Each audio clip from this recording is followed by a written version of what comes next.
24 दिसंबर 2012 की रात कराची में एक वलीमा हुआ था। एक फैमिली वलीमे के बाद कंट्री क्लब अपार्टमेंट्स वापस आई। लिफ्ट के पास एक बदतमीजी हुई। भाई ने बहन के लिए आवाज़ उठाई, झगड़ा हुआ। फिर खानदान के बड़े इन्वॉल्व हुए, उनने बचाव कराया और माफ़ी भी मंगवाई गई। ज़ाहिरी तौर पर यह बात ख़त्म हो चुकी थी।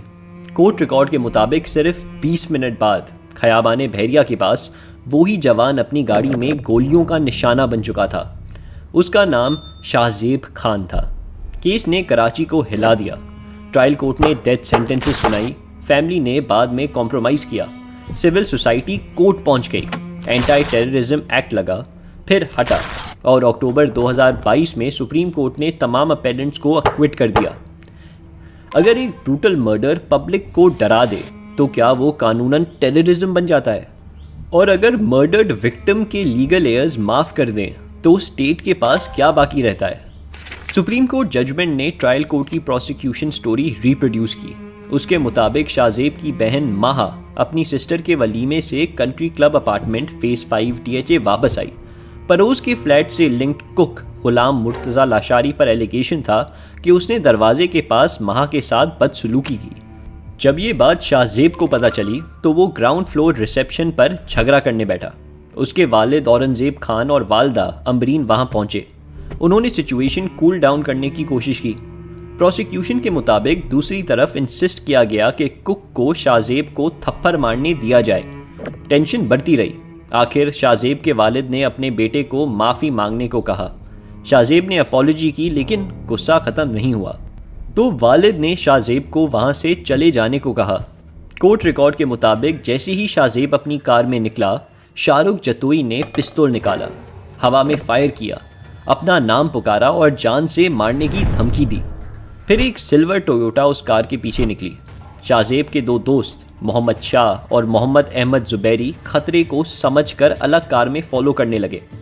प्रोसिक्यूशन वर्जन के मुताबिक अक्यूज ने शाहजेब की कार को बंगलो नंबर 441A1 खयाबान बहरिया के पास इंटरसेप्ट किया। शाहरुख जतोई और नवाब सिराज अली टालपुर के पास पिस्तौल्स होने का एलिगेशन था। कोर्ट रिकॉर्ड के मुताबिक शाहरुख जतोई और नवाब सिराज अली टालपुर ने फायरिंग की, जबकि नवाब सज्जाद अली टालपुर और गुलाम मुर्तज़ा लाशारी ने इंस्टिगेट किया। शाहजेब के दोस्त जब पहुंचे तो उन्होंने इंसिडेंट देखा और उसे ज़ियाउद्दीन हॉस्पिटल ले गए। उसके वालिद और वालदा उस वक्त अपार्टमेंट में दूसरी फैमिली के बुजुर्ग से बात कर रहे थे। उन्हें हॉस्पिटल बुलाया गया। शाहजेब हॉस्पिटल पहुंचने से पहले मर चुका था। FIR नंबर 591 2012 25 दिसंबर को पुलिस स्टेशन दरख्शा में मर्डर और कॉमन इंटेंशन प्रोविजंस के तहत रजिस्टर हुई। एंटी टेररिज्म एक्ट शुरू की FIR का हिस्सा नहीं था। इन्वेस्टिगेशन के दौरान सेक्शन 780A और दूसरी प्रोविजंस ऐड की गई। ये टाइमिंग बाद में बहुत इंपॉर्टेंट बनने वाली है। क्राइम की मोरल हॉरर और लीगल कैटेगरी एक चीज़ नहीं होती, मगर उस रात पब्लिक के लिए एक ही बात क्लियर थी। एक मामूली कन्फ्रंटेशन ने चंद मिनट में एक जवान की जान ले ली। तो 7 मार्च 2013 को चार्जेस फ्रेम हुए। प्रोसिक्यूशन ने 23 विटनेसेस प्रोड्यूस किए। अक्यूज ने एलिगेशंस डिनाई किए और डिफेंस विटनेसेस भी लाए। 7 जून 2013 को एंटी टेररिज्म कोर्ट ने जजमेंट सुनाया। शाहरुख जतोई और नवाब सिराज अली टालपुर को सेक्शन 7A ATA के साथ मर्डर, अबेटमेंट और कॉमन इंटेंशन प्रोविजंस के अंडर डेथ सेंटेंसेस मिली। गुलाम मुर्तज़ा लाशारी और नवाब सजाद अली टालपुर को लाइफ इम्प्रिजनमेंट दी गई। हर अपेलेंट के लिए लीगल एयर्स को कॉम्पनसेशन का ऑर्डर भी हुआ। शाहरुख को आर्म्स ऑफेंसेस पर अलग सज़ा मिली। लाशारी को वुमेन के खिलाफ असॉल्ट के काउंट पर भी सज़ा हुई। लेकिन कन्विक्शन के बाद केस सीधा क्लोजर की तरफ नहीं गया। अपील्स सिंध हाई कोर्ट पहुंची। मर्डर रेफरेंस भी हाई कोर्ट के सामने था। 2017 में हाई कोर्ट ने कहा कि अकरेंस का मोटिव पर्सनल वेंडेटा था, इसलिए एंटी टेररिज्म एक्ट का एप्लीकेशन जस्टिफाइड नहीं। मैटर ऑर्डिनरी जुरिस्डिक्शन को दे नोवो ट्रायल के लिए भेजने का ऑर्डर हुआ। Civil society petitioners supreme court गए। सुप्रीम कोर्ट ने केस को सुमोटो मैटर में कन्वर्ट करके हाई कोर्ट का रिमांड सेट असाइड किया और अपील्स को मेरिट्स पर दोबारा डिसाइड करने को कहा। फिर केस में वो डेवलपमेंट आई जो पब्लिक डिबेट का मरकज बन गई, कॉम्प्रोमाइज़। लीगल एयर्स की तरफ से कॉम्प्रोमाइज़ एप्लीकेशन फाइल हुई। एफिडेविट्स में कहा गया कि फैमिली ने अपेलेंट्स को अल्लाह के नाम पे माफ़ कर दिया है। कोर्ट रिकॉर्ड के मुताबिक कोई बदल सुलह या दियत अमाउंट नहीं ली गई। हाई कोर्ट ने कॉम्प्रोमाइज़ को सीधा एक्सेप्ट नहीं किया। ट्रायल कोर्ट को स्टेटमेंट्स रिकॉर्ड करने और जेन्युइननेस वेरीफाई करने को कहा गया। रिपोर्ट ने कॉम्प्रोमाइज़ को वॉलंटरी, ड्यूरेस से फ्री और जेन्युइन कहा। फिर 13 मई 2019 को सिंध हाई कोर्ट ने कॉम्प्रोमाइज़ की बुनियाद पर PPC murder convictions set aside कर दी, मगर सेक्शन 780A नॉन कंपाउंडेबल था, इसलिए टेररिज्म कन्विक्शन मेंटेन रही, जबकि शाहरुख और सिराज की डेथ सेंटेंस लाइफ इम्प्रिजनमेंट में कन्वर्ट हो गई थी। यहाँ केस का स्ट्रक्चर बदल गया। मर्डर चार्ज जो लीगल एयर्स कंपाउंड कर सकते थे खत्म हो चुका था। बची हुई बड़ी दीवार ATA थी। अगर ये इंसिडेंट टेररिज्म का पार्ट है तो कॉम्प्रोमाइज सब कुछ इरेज नहीं कर सकता था। अगर टेररिज्म नहीं था तो सर्वाइविंग कन्विक्शन का बेस गिर सकता था।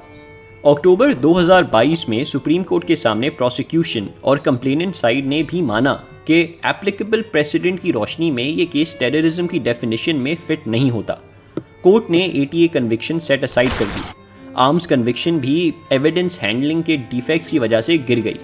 जजमेंट ने नोट किया कि MTs को रिकवरी ऑफ वेपन तक इन्वेस्टिगेटिंग ऑफिसर के पास रखने का कोई जस्टिफाइबल रीजन नहीं था, जिससे फाउल प्ले का कंसर्न पैदा हुआ। तमाम अपेलेंट्स एक्विट हो गए। अब लीगल टर्न ये है कि एक्विटल का मतलब क्या था और क्या नहीं था। सबसे पहले एक बहुत इंपॉर्टेंट डिस्टिंक्शन, सुप्रीम कोर्ट का फाइनल एक्विटल ये फैक्चुअल डिक्लेरेशन नहीं था कि शाहजेब को गोली नहीं लगी या प्रोसिक्यूशन स्टोरी का हर हिस्सा झूठा था। लीगल आर्किटेक्चर ये था कि पीपीसी की मर्डर कन्विक्शन पहले से ही सेट असाइड हो चुकी थी। सुप्रीम कोर्ट के सामने सर्वाइविंग सेंट्रल चार्ज ATA का था। जब टेररिज्म चार्ज फेल हुआ और आर्म्स एविडेंस अनसेफ पाया गया, बाकी कन्विक्शन का स्ट्रक्चर कोलैप्स कर गया। पाकिस्तान पीनल कोड का सेक्शन 302 कत्लेआम की पनिशमेंट से डील करता है।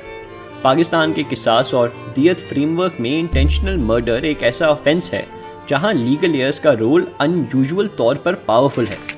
CRPC सेक्शन 345 की टेबल सेक्शन 302 को कोर्ट की परमिशन के साथ एयर्स ऑफ द विक्टिम के जरिए कंपाउंड करने की गुंजाइश देती है, subject to additional PPC safeguards. Compromise accept हो तो उस अक्यूज के हक में एक्विटल का इफेक्ट आ सकता है। इसलिए शाहजेब फैमिली की वेरीफाइड माफी ने PPC काउंट को लीगली ट्रांसफॉर्म कर दिया था, लेकिन ATA सेक्शन 7 को इसी तरह फैमिली कॉम्प्रोमाइज से कंपाउंड नहीं किया जा सकता। वो स्टेट और सोसाइटी के खिलाफ स्पेशल ऑफेंस है, इसलिए हाई कोर्ट ने पहले ATA कन्विक्शन मेंटेन रखी। फिर सेक्शन 6 ATA का टेस्ट आया। करंट प्रोविजन में सिर्फ डेथ या ग्रीवियस वायलेंस का होना काफ़ी नहीं, एक्शन का डिज़ाइन या पर्पस गवर्नमेंट, पब्लिक या पब्लिक के किसी सेक्शन को कोअर्स, इंटिमिडेट या ओवर ऑ करना, सोसाइटी में फियर या इनसिक्योरिटी क्रिएट करना या स्पेसिफाइड आइडियोलॉजिकल पर्पस एडवांस करना रेलिवेंट होता है। Section 6 sub clause 2 violent actions की लिस्ट देता है और फिर सेक्शन 7 पनिशमेंट देता है। सुप्रीम कोर्ट ने इस अकरेंस को एक पर्सनल क्वेरल और वंडेटा की एक्सटेंशन समझा। पब्लिक को टारगेट करने वाली टेररिज्म डिज़ाइन ये थी ही नहीं, यानी हर हीनियस मर्डर टेररिज्म नहीं होता। रिजल्ट पब्लिक पैनिक हो सकता है, मगर लीगल टेस्ट अक्यूज्ड के डिज़ाइन, पर्पस और स्टैट्यूटरी इंग्रेडिएंट्स पर होता है। ये डिस्टिंक्शन अनकंफर्टेबल है। पब्लिक नेचुरली कहती है कि पावरफुल लोगों का रोड पर किसी को शूट करना सोसाइटी को टेरराइज करता है, मगर क्रिमिनल लॉ लेबल इमोशन से नहीं, डिफाइंड इंग्रेडिएंट्स से लगाता है। अगर प्रोसिक्यूशन स्पेशल ऑफेंस चार्ज करे तो हर इंग्रेडिएंट प्रूफ करना होता है। और फिर तीसरी चीज़ जो एविडेंस हैंडलिंग की थी, आर्म्स कन्विक्शन इसलिए नहीं बची कि बलिस्टिक चेन पर सवाल था। क्राइम MTs को इन्वेस्टिगेटिंग ऑफिसर के पास रिकवरी तक रखना कंटेमिनेशन या मैनिपुलेशन का रिस्क पैदा करता है। फोरेंसिक्स सिर्फ लैब रिजल्ट का नाम नहीं, फोरेंसिक्स एक आधा भरोसा चेन ऑफ कस्टडी की होती है। इस केस ने 3 सिस्टम्स को एक फ्रेम में ला खड़ा कर दिया। विक्टिम के एयर्स के माफ़ी करने का स्टैट्यूटरी हक, स्टेट का टेररिज्म को प्रोसिक्यूट करने का इख्तियार और कोर्ट की ड्यूटी के स्पेशल लॉ को सिर्फ उसी जगह अप्लाई करे जहां उसके इंग्रेडिएंट्स प्रूफ हों। मोरल आउटरीच कह सकता है कि जस्टिस अधूरी रही। लीगल जजमेंट कहता है कि कोर्ट उन चार्जेस पर कन्विक्शन मेंटेन नहीं कर सकता जो कानूनी टेस्ट पास ना करें। इसी टेंशन की वजह से शाहजेब केस पाकिस्तान की क्रिमिनल जस्टिस हिस्ट्री में इतना इंपॉर्टेंट है।